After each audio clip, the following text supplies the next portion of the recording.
Hello, good evening friends. आप सभी को हमारे चैनल पर स्वागत है। इसमें आज मोस्ट इम्पोर्टेंट क्वेश्चंस करेंगे जो कि आपकी होने वाली बिहार पुलिस एग्ज़ाम्स के लिए मोस्ट इम्पोर्टेंट है। इसमें आज बेसिकली जीएस का एमसीक्यू करेंगे। और बता दें, अगर आप लोग चाहते हैं अच्छा मार्क्स गेन करें, अगर बिहार पुलिस में ज़्यादा नहीं, अगर आप 70% मार्क्स गेन कर लेते हैं, 70 क्वेश्चंस बना लेते हैं अगर आप बिहार पुलिस में, तो आप लोग अच्छा खासा क्वालिफाई कर जाएंगे। ओके ना। और बता दें, आप सभी को सभी क्वेश्चन वहाँ पे बना के आना है। बिहार पुलिस के एग्ज़ाम में बता दें, यहाँ पे नेगेटिव मार्किंग नहीं है। वहाँ पे आप अगर गलत क्वेश्चन का आंसर भी कर देंगे तो उसका यहाँ पे नंबर नहीं कटने वाला है। तो आप लोगों से यहाँ पे एक सजेशन है कि आप लोग एग्ज़ाम हॉल में जाएं तो सभी क्वेश्चन का आंसर ज़रूर करें, या ये क्वेश्चन आपको आए बनाने या नहीं है। ओके ना। अगर आप इस प्रकार से करके अगर 70 क्वेश्चंस ओनली 70 अगर क्वेश्चन आप बना लिए तो आप जनरल से भी होंगे, तो आपका अधिकतर चांस है कि आपकी ज्वाइनिंग लेटर क्या है यहाँ पे, सॉरी आपका मतलब यहाँ पे जो फिजिकल के लिए आप रेडी रहिएगा, ठीक ना। लेकिन अगर आपका मान लीजिए यहाँ पे अगर 70 क्वेश्चन ही नहीं बन पाएगा तो आपकी तो पहले ही छट जाएंगे आप। ओके ना। जनरल से अगर होंगे तो हाँ मैक्सिमम 70 जाएगा यहाँ पे। हाँ 70 पर हो जाता है, ठीक ना। तो 70 मान लीजिए, कभी कभी 70 से पहले ही पे ही हो जाता है, 68 भी हो जाता है, 66 67 भी होता है, ठीक ना। लेकिन हम मानते हैं ओवरऑल 70 लेके चलना है कि 70 क्वेश्चन आपको 100 में 70 बनाना है। आपको लगभग 30 छोड़ भी दीजिएगा तो दिक्कत नहीं है। और समय भी आपको कम नहीं है। एक और बात, समय भी आपको मात्र बनाना है 100 क्वेश्चन, समय है 120 मिनट। तो ऐसा बात नहीं कि समय नहीं है, आप लोगों के पास समय भी है, बट आप लोग क्या करें, पहले तो ध्यान से एक बार पढ़ ले, फिर एग्ज़ाम में जाए। यहाँ पे आपको मोस्टली आपको जीके जीएस पूछेगा यहाँ पे। हाँ यहाँ पे एक और बात बता दें आपको, यहाँ पे मैं साइंस का भी क्वेश्चन करा देंगे, या साइंस भी कराएंगे और जीके जीएस भी कराएंगे, ताकि आप लोग जाए एग्ज़ाम में और अच्छा खासा गेन करके आएँ और अपना रिजल्ट अच्छा से आगे बना लें, ठीक ना। हाँ अपनी आपका, हाँ आपको मेरिट में भी नाम आ जाए, आपका ज्वाइन भी आप कर ले यहाँ पे। हाँ अच्छे से पढ़िएगा, अपनी इस वर्ष ज्वाइनिंग लेटर आ ही जाएगा। चलिए स्टार्ट करते हैं यहाँ से। पहला आपका क्वेश्चन यहाँ पे है, कोहरे के दौरान देखने में कठिनाई किस कारण होती है। तो बता दें यहाँ पे जो कोहरे है, कोहरे का के जो दौरान है, हम लोगों को क्या है देखने में जो हम लोग कठिनाइयाँ होती है, जब देखते हैं ना ठंडी में कोहरा घेर लेता है, तो इसका मेन कारण क्या है, प्रकीर्णन होता है। क्या होता है, प्रकीर्णन, ठीक ना। इसका यहाँ पे सी आपका राइट आंसर है। चलते हैं अगले क्वेश्चन पर। अगला आपका यहाँ पे क्वेश्चन है यहाँ पे, प्रिज्म से गुजरते समय कौन सा रंग सबसे कम झुकता है। देखिए जब प्रिज्म होता है यहाँ पे, होता है ना प्रिज्म, प्रिज्म से जब गुजरता है यहाँ पे तो सबसे कम कौन झुकता है यहाँ पे।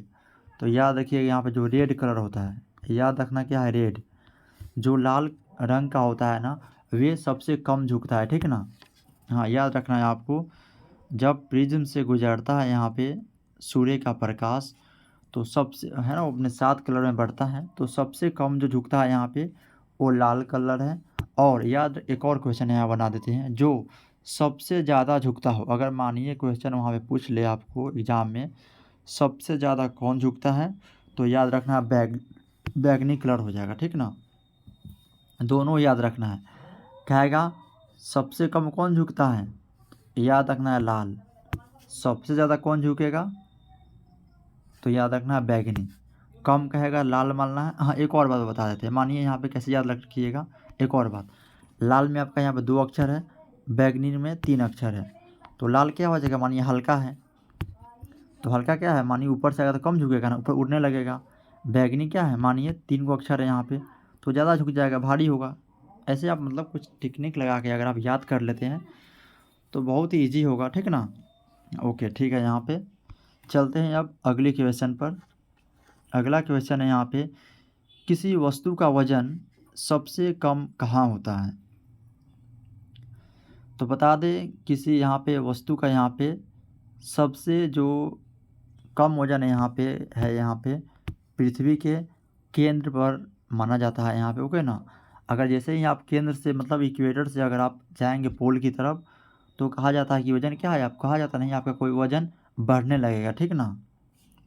तो यहाँ पे डी यहाँ पे राइट आंसर हो जाएंगे। यहाँ पे इक्वेटर भी दे देगा तो इक्वेटर ही मारना है, भूम विषुवत रेखा, ठीक ना। अगला क्वेश्चन, चलिए अगला क्वेश्चन आप लोग दिए जवाब, और आप लोग ज़रूर बताइएगा कि आप लोग कितना क्वेश्चन बना पाएँ, क्योंकि आपकी यह क्वेश्चन सिर्फ आपको ये नहीं बताएगा कि आप लोग कैसे मतलब सिर्फ, हाँ आंसर सिर्फ सुनना ही नहीं है, आपको ये भी बताना है। आप लोग ज़रूर बताइएगा कमेंट में बाद में कि आप लोग कितना क्वेश्चन पहले ही बना लिए थे, ओके ना। चलिए अगला आपका क्वेश्चन है यहाँ पे, समुद्र के पानी में लवणता का प्रमुख कारण क्या है। तो बता दे, जो समुद्र की पानी है उसमें जो यहाँ पे मैक्सिमम लवणता का जो कारण है यहाँ पे सोडियम क्लोराइड होता है वहाँ पे, ठीक ना। यहाँ पे NaCl होता है यहाँ पे, जो कि यहाँ पे सोडियम क्लोराइड दिया गया है। इसी कारण क्या होता है यहाँ पे समुद्र में लवणता बढ़ जाती है, ठीक ना। अगला क्वेश्चन चलते हैं अब अगली क्वेश्चन।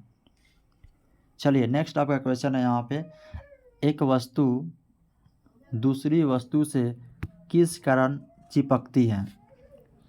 तो इसका यहाँ पे आपका राइट आंसर हो जाएगा। यहाँ पे एक होता है आसंजक बल, आसंजक बल के ही कारण यहाँ पे एक वस्तु दूसरी वस्तु से चिपकती है यहाँ पे, इसलिए यहाँ पे बी इसका राइट आंसर है।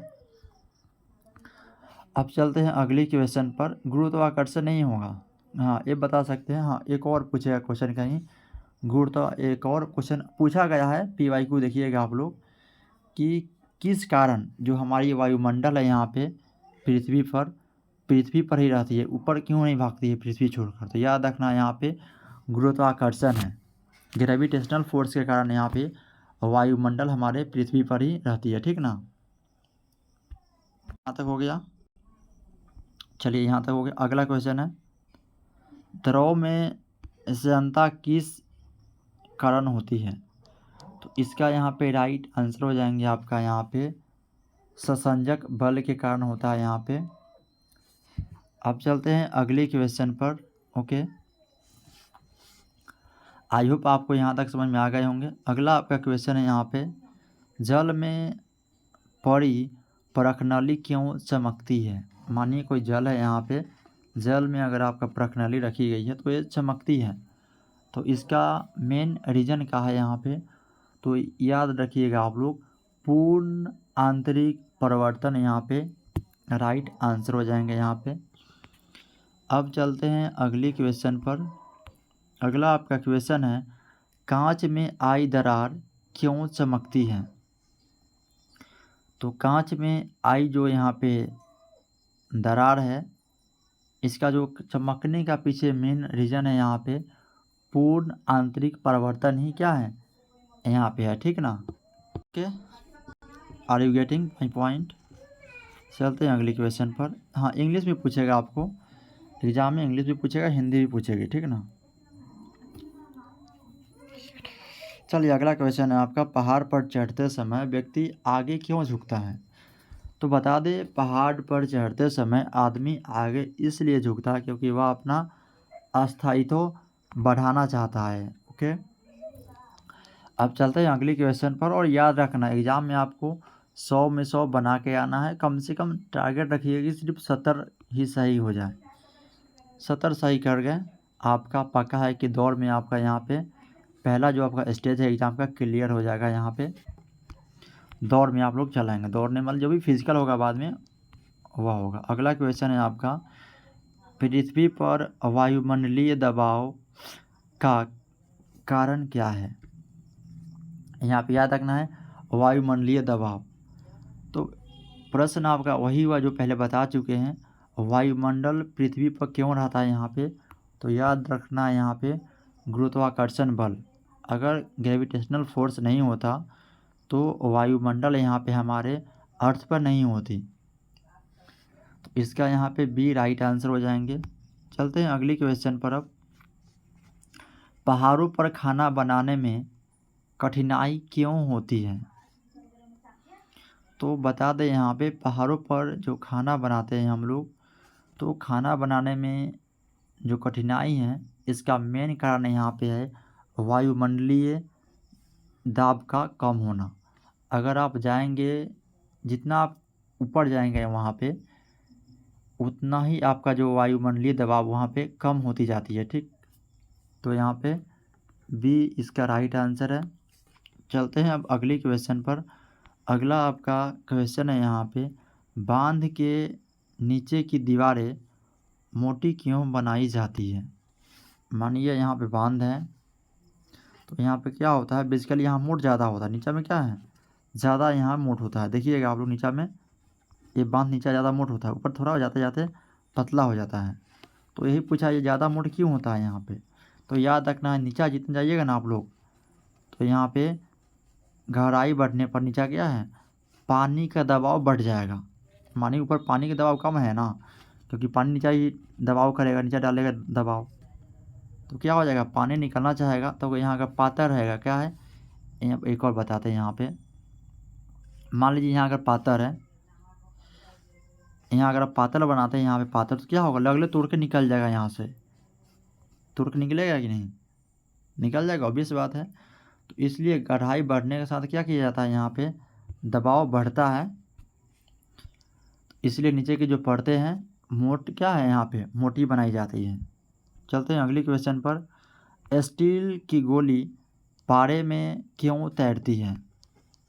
जो स्टील की गोली होती है उसका पारे में तैरने का जो मुख्य यहाँ पे रीज़न है, जो पारे का यहाँ पे डेंसिटी है, आपको बता दें घनत्व है स्टील से अधिक होता है। तो मानिए यहाँ पे पारे का जो घनत्व है क्या है, यहाँ पे स्टील से कम है, इसलिए स्टील क्या है, इस पर तैरता है। अगला क्वेश्चन है, जल की सतह पर सुई क्यों दिखती है।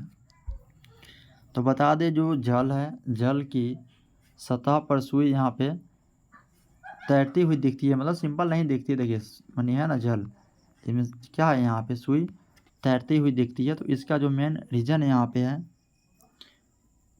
पृष्ठ तनाव के कारण यहाँ पे दिखाई देती है। अगला क्वेश्चन है, दूध से क्रीम के कण किस कारण अलग हो जाते हैं। तो बताते हैं आपको यहाँ पे हम, जो दूध है, दूध से जो क्रीम होता है उसके कारण अलग होने के मुख्य कारण यहाँ पे अपकेंद्रीय बल होता है यहाँ पे। अब चलते हैं अगली क्वेश्चन पर। अगला क्वेश्चन है, बर्फ़ पानी पर क्यों तैरती है।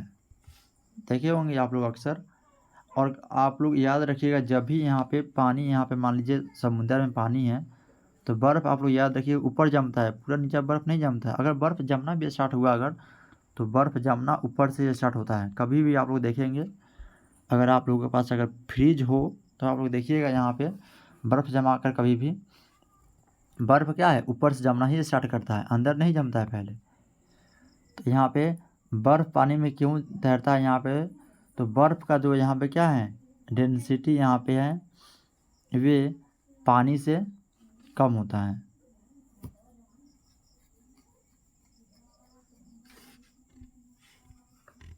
चलते हैं अगली क्वेश्चन पर। सूर्य से ऊष्मा पृथ्वी पर किस प्रकार पहुंचती है। तो इसका यहाँ पे राइट आंसर आपका विकिरण हो जाएगा यहाँ पे। अगला क्वेश्चन है, झील का पानी सूखने पर बर्फ़ सबसे पहले कहाँ जमती है। वही बात है, पहले बताया नहीं, पानी अगर कहीं पे है तो अगर जमना स्टार्ट करे तो कहाँ से जमना स्टार्ट करेगी, ऊपर या नीचे, पहले ही बता चुके हैं। तो याद रखिएगा ऊपर से स्टार्ट करता है। अगला क्वेश्चन है, भारत में खोजा गया सबसे पहला पुराना शहर कौन सा था। तो फैक्ट है, इसमें कुछ नहीं बताने वाली है, ओके ना। तो इसका यहाँ पे जो राइट आंसर हो जाएंगे आपका हड़प्पा हो जाएगा। और जो लोथल है यहाँ पे है, लोथल को हम पतन पोर्ट, यहाँ पे क्या है, यहाँ पतन नगर भी बोलते हैं। यहाँ पे बंदरगाह भी था, याद रखिएगा आप लोग। और कालीबंगा आपका यहाँ पे राजस्थान में है। यहाँ पे क्या है, गोल गोल जो टीले होते हैं मिले हैं। ओके ना। अगला यहाँ पे क्वेश्चन है, स्वराज मेरा जन्मसिद्ध अधिकार है, किसने कहा था? तो स्वराज मेरा जन्मसिद्ध अधिकार है, इसका नारा देने वाले हमारे महान व्यक्ति बाल गंगाधर तिलक जी थे। अगला क्वेश्चन है आपका, महात्मा गांधी के राजनीतिक गुरु कौन थे? तो बता दें यहाँ पे महात्मा गांधी हैं, इनके राजनीतिक गुरु का नाम है यहाँ पे गोपाल कृष्ण गोखले जी हो जाएंगे यहाँ पे। ये भी आपको याद रखना है। और एक और बात यहाँ पे याद रखिएगा, जो यहाँ पे दादा भाई नौरोजी जी हैं, इनको हम grand old man of India बोलेंगे। और इनके द्वारा एक लिखी गई बुक है, इसका आप लोग राइट आंसर यहाँ पे दीजिएगा कमेंट बॉक्स में, ठीक ना। ओके, हाँ कर दीजिएगा। ओके, चलिए अगला यहाँ पे, उत्तरी भारत की प्रथम मुस्लिम महिला शासक कौन थी? तो याद रखना है यहाँ पे रजिया सुल्तान। या और कौन थी? तो याद रखिएगा यहाँ पे यह इल्तुतमिश की पुत्री थी। यह भी आपको याद रखना है। इल्तुतमिश की क्या थी? तो पुत्री थी यहाँ पे। सिंधु सभ्यता का यहाँ पूछा है, पतन नगर या बंदरगाह कौन सा था? तो याद रखना यहाँ पे लोथल में था यहाँ पे। चलते हैं अगली क्वेश्चन पर। भारतीय राष्ट्रीय कांग्रेस के संस्थापक कौन थे? तो इसका यहाँ पे राइट आंसर आपका भारतीय राष्ट्रीय जो कांग्रेस है, इसके संस्थापक यहाँ पे एओ ह्यूम थे। आपको यहाँ पे याद रखना है। अगला क्वेश्चन है, और इसकी स्थापना याद रखना है कब किया गया? तो 1885 याद रखना है यहाँ पे, दिसंबर 1885। महात्मा बुद्ध द्वारा दिए गए प्रथम उपदेश को क्या कहा जाता है? तो इसका यहाँ पे राइट आंसर हो जाएंगे यहाँ पे धर्म चक्र प्रवर्तन, यहाँ पे राइट आंसर हो जाएंगे। अगली क्वेश्चन है, किस वेद की रचना गद्य एवं पद दोनों में की गई है? तो इसका यहाँ पे राइट आंसर आपका यजुर्वेद यहाँ पे राइट आंसर है। याद रखिएगा, यजुर्वेद की जो यहाँ पे रचना है गद्य एवं पद दोनों में की गई है। और पूछिएगा सबसे प्राचीन वेद, तो याद रखना है ऋग्वेद। प्राचीन वेद कहेगा अगर तो याद क्या रखना है? ऋग्वेद आपको याद रखना है। अगला क्वेश्चन है, भारत में पहला समाचार पत्र किसने शुरू किया था? तो भारत में पहला समाचार पत्र शुरू करने वाले व्यक्ति के नाम यहाँ पे सैयद अहमद खां जी हो जाएंगे यहाँ पे। अगला क्वेश्चन है, किसके शासनकाल में बौद्ध धर्म दो भागों हीनयान तथा महायान में बंट गया? तो इसका यहाँ पे राइट आंसर हो जाएंगे आपका कनिष्क के शासनकाल में। अगला यहाँ पे है, भारत में स्थापित पहला राष्ट्रीय उद्यान कौन सा है? तो याद रखना है यहाँ पे जिम कॉर्बेट नेशनल पार्क हो जाएगा यहाँ पे, जो कि याद रखना है किस राज्य में है यहाँ पे? तो उत्तराखंड। और याद रखना है ये भी काजीरंगा कहेगा तो असम याद रखना है, सुंदरबन वेस्ट बंगाल। अगला है, भाखड़ा नांगल बांध किस नदी पर है? तो भाखड़ा नांगल जो बांध परियोजना है यह आपको बता दें यहाँ पे सतलज नदी पर है यहाँ पे। अगला यहाँ पे है, चौथ नामक कर किसके द्वारा लिया जाता था? तो याद रखना है यहाँ पे चौथ जो है यहाँ पे मराठों द्वारा लिया जाता था। और यह कितना परसेंट है? तो याद रखिएगा 25%। चौथ मतलब होता है चौथाई, 1/4, जो कि लगभग 25% के बराबर मतलब लिया जाता था। ओके ना। और पूछे एक और टैक्स होता है सर देशमुखी, क्या होता है? सर देशमुखी, ये भी लिया जाता था मराठों द्वारा एक कितना परसेंट है तो 10% लिया जाता था। चलते हैं अगला यहाँ पे, फ्लाइंग सिख के नाम से किसे जाना जाता है? तो इसका यहाँ पे राइट आंसर आपका मिल्खा सिंह हो जाएंगे। अगला क्वेश्चन है, नींबू और संतरे में कौन सा विटामिन पाया जाता है? तो नींबू और संतरे में आपको बता दें विटामिन सी पाया जाता है। ओके, तो आई होप आपको यहाँ तक क्वेश्चन समझ में आए होंगे। ओके, तो आप लोग ज़रूर कमेंट करें कि आप लोग कितना सही कर पाए और आपको यह वीडियो कैसे लगा। तो और आप लोग इस चैनल पर नए हैं तो चैनल को सब्सक्राइब कर लें ताकि आपको मोस्ट इम्पोर्टेंट क्वेश्चन इस पर मिलते रहे। तो आपसे मिलते हैं नेक्स्ट वीडियो में, जब तक के लिए जय हिंद।